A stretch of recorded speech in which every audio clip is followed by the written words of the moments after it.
Ezekwesili. What does Canada's High Commissioner have planned for Nigeria? It's a big question on my mind because I've got James Christoph in the studio with me. He's not exactly new on the job anymore. He started as High Commissioner back in March.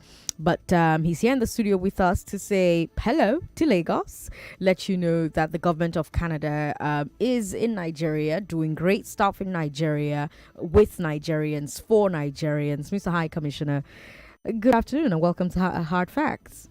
Good afternoon, Sandra, to you and your listeners. Very happy to be here.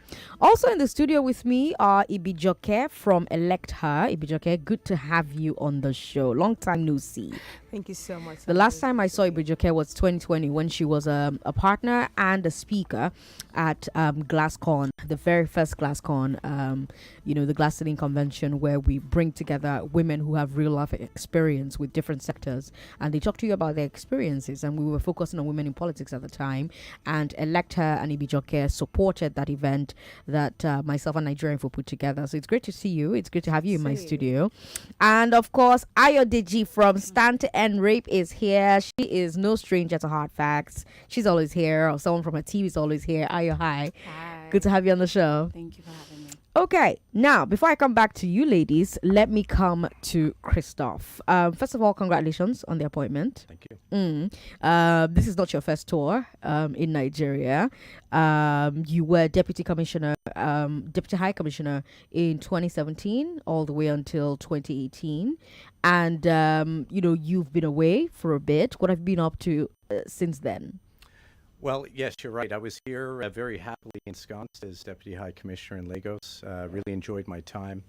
After I left in 2018, I was made our ambassador to South Sudan. So I stayed on the African continent.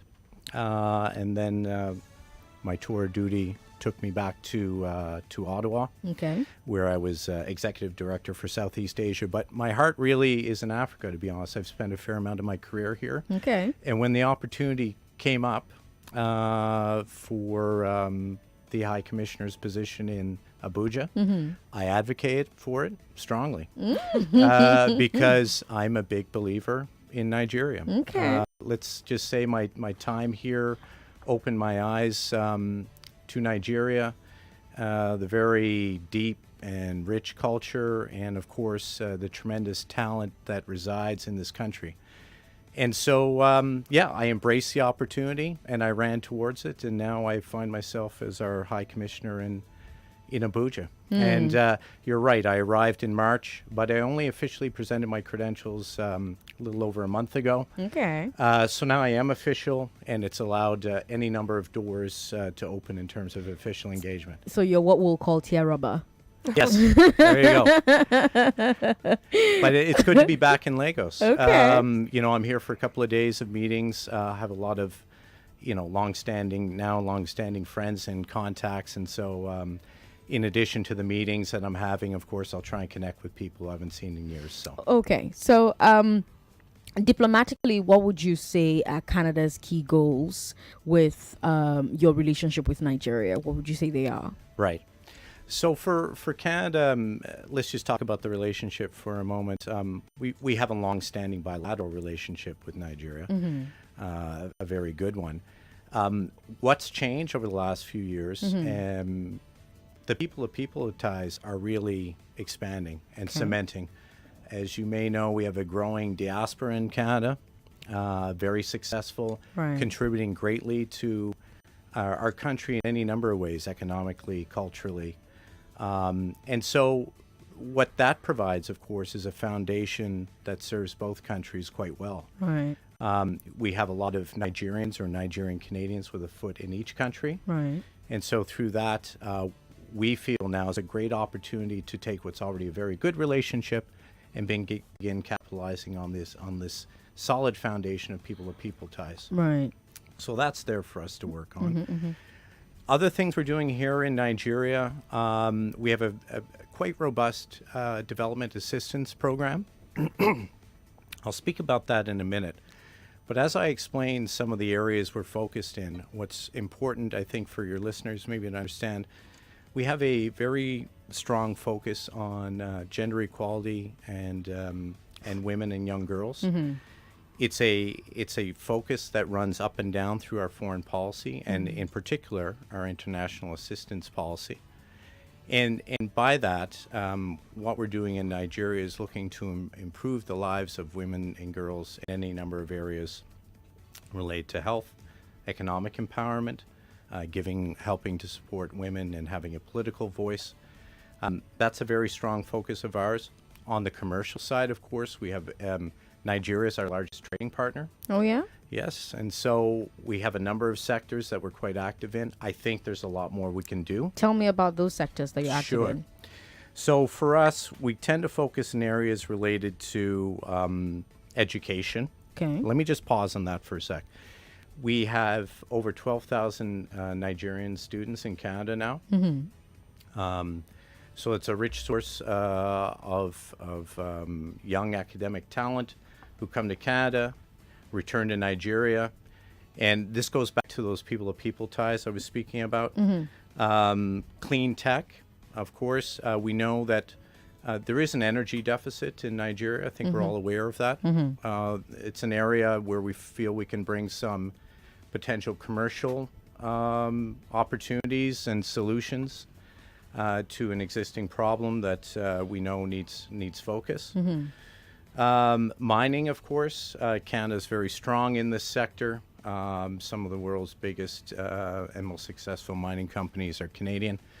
And so we know there's some opportunity to be explored there. So it's a variety of commercial interests that we have, but those are some of the key ones. Okay. But back to the things you were saying before I took you off on this tangent. Sure.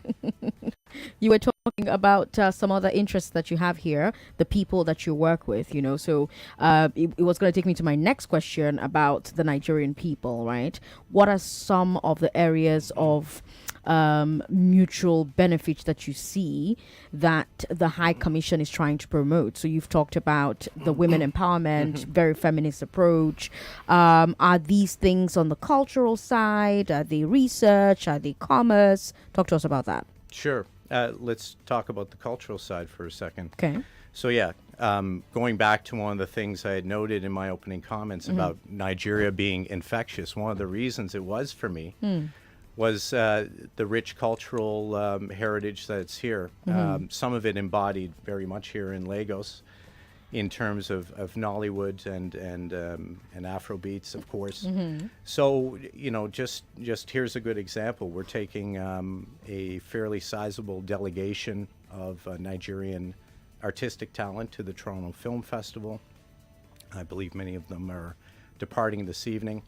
So that's one immediate, tangible example of where we feel we want to help showcase Nigerian film in this case. But, you know, there are areas of potential economic or commercial benefit both to companies residing here in Nigeria and, of course, Canadian production companies in Canada. So we're trying to foster these kind of relationships. Okay. So and we're doing that in, you know, any number of sectors. But I mentioned that one because I think there's a lot of promise there. Okay. And I'm glad to see Toronto Film Festival, of course, one of the more important ones in the world, and to see Nigeria showcased, and for Canadian interest to intersect with Nigerian interest. I think we're hoping to see some benefit from that. How are people like that often selected? Is there like a process? Is there like, what's the process for getting involved in stuff like that? Because there are people listening to this show. This show has 1 million people listening. Yep. And I have to assume that some of them are filmmakers and they would love to be showcased at the Toronto Film Festival. So is there a procedure for getting... For Toronto Film Festival, to be honest, I'm not sure what the selection process is. Okay. I will just say that, you know, we were able to work with those who were had the ambition to go or to be selected, and to help corral that and try and help on our side in Toronto in making sure that those who are going were given as much of a chance to showcase what they have as possible. Of course, the Toronto Film Festival will undertake its own efforts, but we want to add our own. So that's for film. How about Afrobeats? You mentioned that. Yeah, I mean, I would say that's not an area that we're we have an active program. I would just mention it as an area of obvious interest for us, just because it's big. It's big. It's global. Canada, like any other country, we had a number of music festivals this past summer, which featured Nigerian talent. Yeah. We'd like to see more of that, of course. Yeah. Okay. So back to that point you made about your feminist foreign policy that promotes girl-child education, women's economic empowerment, other key issues targeting women. Are there other ways that you hope to push this further as High Commissioner? Yeah, this will remain a focus for the High Commission and for our work. And going back to something I said earlier, it is something that runs up and down everything we do. So everything we try and do is looked at through that lens. How can it benefit women and girls? And so whether it's our trade program or our international assistance program, or any of my engagements with the host government, it's something that we try and underline as being, it's not just of importance to us, we feel it's important in general. Yeah. When you have gender equality, you have a basis for all kinds of benefit to the country.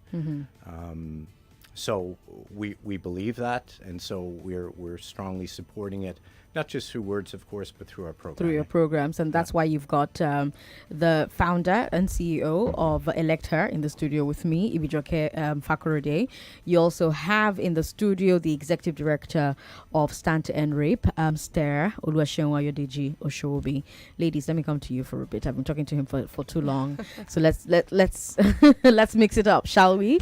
I'll start with you. So you're here with Canada. Yes. Why are you here with Canada? What are you working on with Canada?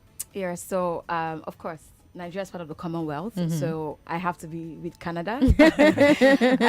But importantly, we are collaborating on two different projects, fostering policy advocacy and implementation, but also advancing gender equality and changing people's attitudes, knowledge, and practices around violence.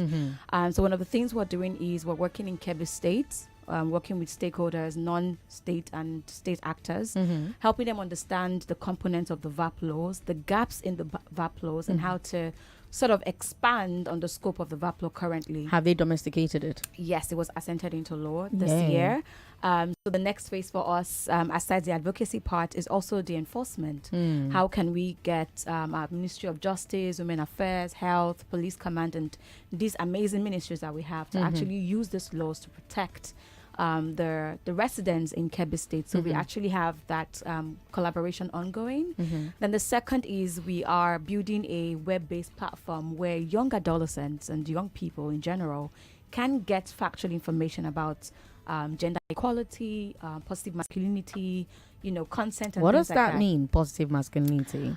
We already have a notion about how a man should behave or how a boy should behave, and it has to do with violence, getting things by force, being overly assertive in most cases. And for us, we are changing the stereotype around what masculinity should look like. It doesn't have to be physical and violent, right? It can be mental, right? It can be in the way you approach things, the way you deal with ladies, and even deal with men alike, right? Not everything has to come from a place of violence. So we're teaching them how to, re-understand what gender equality is and what consent is, because like you're familiar with, there's so many wrong notions about, consent. If I carry a comot, she no agree, I will do this. If I, those kind of ridiculous ideas that, we've tend to accept into our society. So we're trying to change how they see things, how they believe things, and how they even support survivors. Because you see people on social media sometimes questioning a survivor, trying to pick holes in our stories.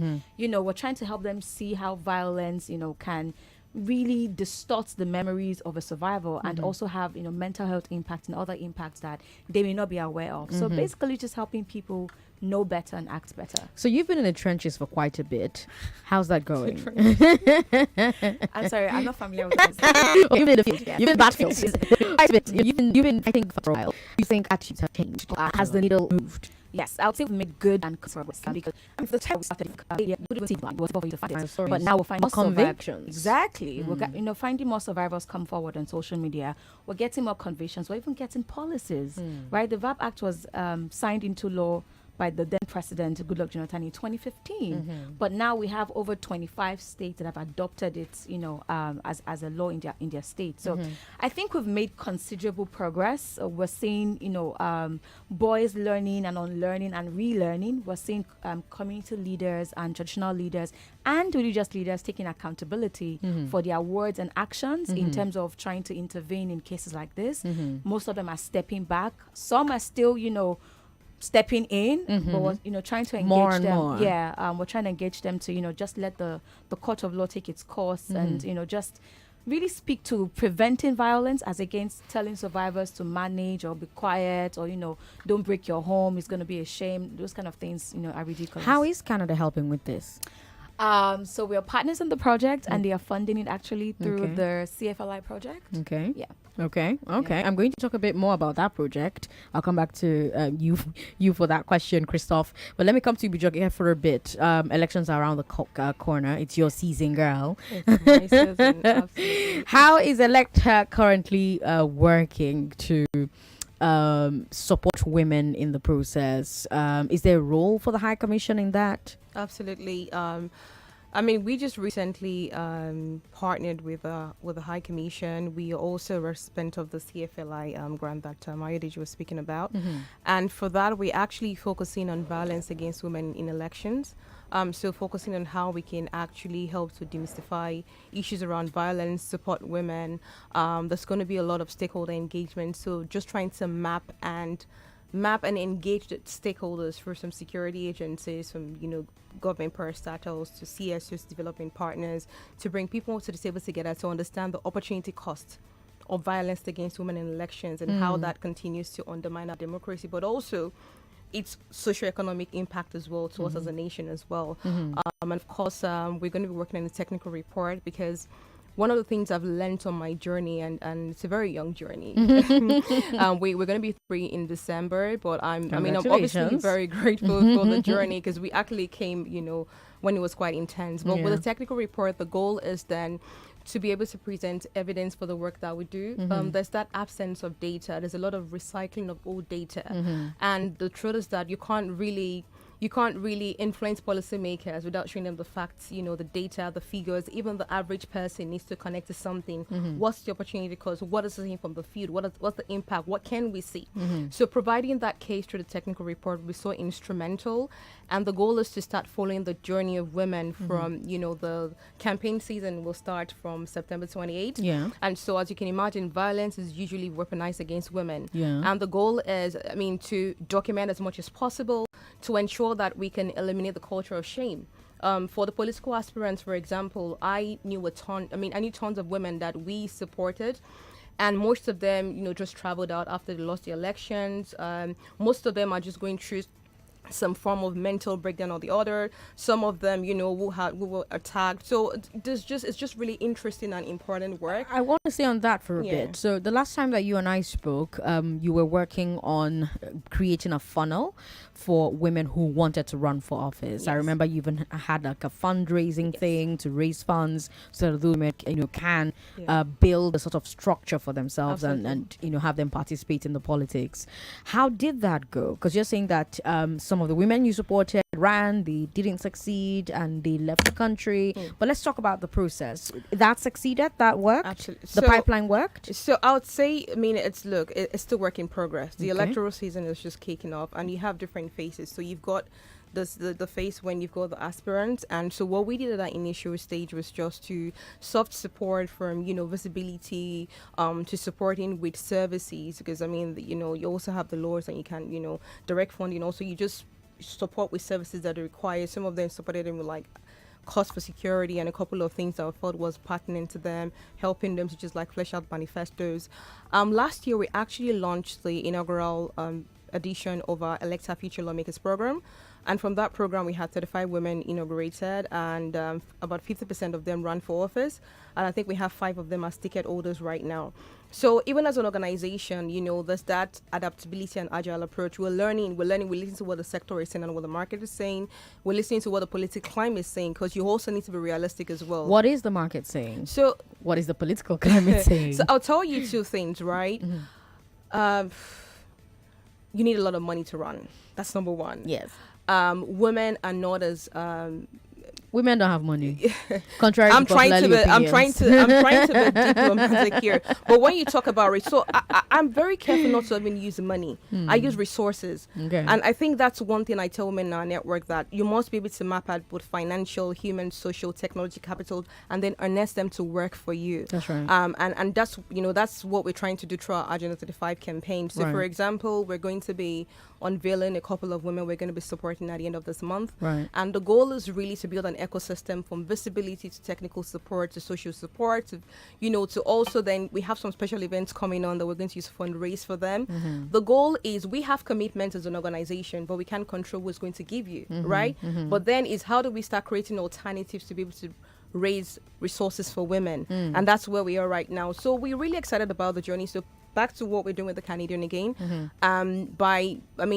The third part of the project also has to do with a security conference and a security training for the female candidates that will then be running. Okay. Because it's important for you to know how to protect yourself, what kind of infrastructure, structured and non-conventional you need to put To in build place for yourself. to be able to build as well. So we're really excited, and it's really focused on violence against women in election. I think that the body of work we'll produce from this will be so helpful to policymakers, development partners, to CSOs, to the private sector, but to women themselves and political parties. And we're very grateful that we're on that journey with the Canadian. With the Canadian High Commission. James, let me come back to you. Yes. You're hearing all the work, all the results that your partnership seems to be yielding with these organizations at least. And I've heard both of them mention the CFLI grant. Tell me a bit about that. So that's the Canada Fund for Local Initiatives. Okay. Let me explain a little bit about that. Okay. So we have a larger development assistance program in the vicinity of about $120 million a year that we spend on various programs. However, the CFLI program, the Canada Fund for Local Initiatives, is a smaller pot of money that is managed by the High Commission, Okay. that is focused on... He's pointing towards Demilade. Yes. Oh, you're the manager of the money? Okay. Absolutely. And I really like this program because it's quite nimble, and we can work with local NGOs in the areas that we feel are priorities, and support them in making real differences, tangible differences in the communities they're working in. And so we have a pretty robust selection process. And what it yields is anywhere between, I'm going to say, 15 to 20 smaller projects, Okay. really focused, and ones that we know are making a difference. And it helps build the capacity as well of the local NGOs. Okay. So it's doing 2 things. It's having a real impact in the communities and the areas that they're meant to be focused in, and helping the NGOs develop their own expertise as well. So I quite like the program. Okay, so we've got about a minute before we have to wrap, but I really have to ask you, James, what do you hope to see by the time you're done with your time here as High Commissioner? So at the outset, I mentioned I'm a big fan of this country. Yes. And so I'll be frank, one of my real goals is to get everybody else is excited about Nigeria. Okay. So there's the work I need to do here, and there's the work I need to do with underlining to my colleagues and our decision makers in Ottawa to spend more time and effort and resources here. I think there's a lot that both countries can achieve together, and I look forward to doing that. Okay. James, thank you so much for your time. James Christophe is the new High Commissioner for Canada in Nigeria. He came here with Ibijoke Faborode, who is the co-founder and executive director of Elect Her. Also here is the executive director at STIR, Oluwaseun Ayodeji Oshobi. Ladies, gentlemen, thank you for your time. Lagos, stick around. We have more conversation coming your way. Lights, camera, sound, action! It's here. MTN 5G, it's here. Thank you. The MTN wonder. no, The wonder of This is hearts. so No. fast. This is how your line is supposed. And I want to assume that you would run because I want to give the listeners context for the conversation. In 2019, you were running mate to Atiku Abubakar. What did you learn then that you will not repeat this time? Yes, when is the president coming out to address us? There's a few things. One, I have a burden and a passion for young people. The fact that you have elected a man does not mean then you begin to order him around. The president will do whatever is good for the country at any given time. Mr. Adeshino, isn't the president responsible to the people? What should the next president do to root out stakeholders who are complicit? You fire those that need to be fired get fired. It's looking like a brand new Chelsea, attacking with so much fluidity. And what can you say about that, Martin? I know you follow Chelsea quite closely. I live close to the Chelsea training ground. That's what you mean by that. I'm not.